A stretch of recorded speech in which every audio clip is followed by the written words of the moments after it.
അപ്പോൾ അമ്മ വന്നിട്ടുണ്ട് കേട്ടോ നെയ്യാറ്റിൻകര വീട്ടിലോട്ട്. വേറെ ഒന്നുമല്ല, ഞാനും നിൽക്കും മാത്രമേ ഉള്ളൂ. ഇവിടെ അമ്മ ഹോസ്പിറ്റലാണ് കേട്ടോ അഡ്മിറ്റ്, ചെറിയൊരു സർജറി ആയിട്ട്. അപ്പോൾ അമ്മയെ കൊണ്ട് ഞാൻ ദേ മീൻകറി, എൻ്റെ ഫേവറേറ്റ് മീൻകറിയൊക്കെ വെപ്പിച്ച് കേട്ടോ. അങ്ങനെ ഉച്ചയ്ക്ക് ഞങ്ങൾ ദേ ആ മീൻകറിയും ഒക്കെ കൂട്ടി ചോറും ഉണ്ണുകയാണ് കേട്ടോ. അപ്പോൾ അമ്മയുടെ സർജറി എന്ന് പറയുന്നത് ഒരു കുഞ്ഞ് സർജറിയാണ് കേട്ടോ, അത് എമർജൻസി ഒന്നും അല്ലാത്ത. അപ്പോൾ അതുകൊണ്ട് എന്തോ അഡ്മിറ്റ് ചെയ്ത് സർജറി കഴിഞ്ഞ് ഇന്ന് തന്നെ വരും കേട്ടോ. അപ്പോൾ അമ്മയും ഇന്ന് പോവുകയും ചെയ്യും. ഇത് എനിക്കും അവിടെ ഭയങ്കര ജോലിയിലാണ്. അപ്പോൾ ഞാൻ എൻ്റെ ഫേവറേറ്റ് മീൻകറിയും തോരനും എല്ലാം കൂട്ടിയിട്ട് ഇങ്ങനെ ചോറ് കഴിക്കുകയാണ് കേട്ടോ. അപ്പോൾ അമ്മയ്ക്ക് പോകാൻ ടൈമായി, 3:30 അമ്മ ഇറങ്ങി കേട്ടോ. അപ്പോൾ അമ്മയ്ക്ക് ഭയങ്കര സങ്കടം.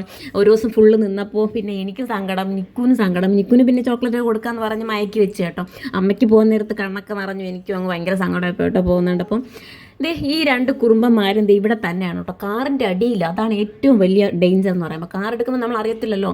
അങ്ങനെ അമ്മ പൂച്ചയും അപ്പുറത്തുണ്ട്. അവർ കുടുംബസമേതം ഇതിനകത്ത് ഇതിൻ്റെ അടിയിൽ താമസമാക്കിയിട്ടുണ്ട് കേട്ടോ. നിക്കുവിൻ്റെ ബെസ്റ്റ് ഫ്രണ്ട്സാണ് കേട്ടോ ഇവർ. അവൾക്ക് ഭയങ്കര ഇഷ്ടമാണ്. അങ്ങനെ ഞങ്ങൾ വൈകിട്ട് അമ്മയ്ക്ക് ഡിസ്ചാർജാണ്. ഞാനും ചേട്ടനും നിക്കും കൂടെ അങ്ങോട്ട് പോയി. ചേച്ചിയും ഭദ്രയും ഓൾറെഡി അവിടെ തന്നെ ഉണ്ട്. അപ്പോൾ ഞങ്ങളിതേ അവിടെയുള്ള ബില്ലൊക്കെ പേ ചെയ്ത് എല്ലാം കഴിഞ്ഞതിന് ശേഷം നേരെ തിരിച്ച് വീട്ടിലോട്ട് പോവാണ് നൈറ്റ്.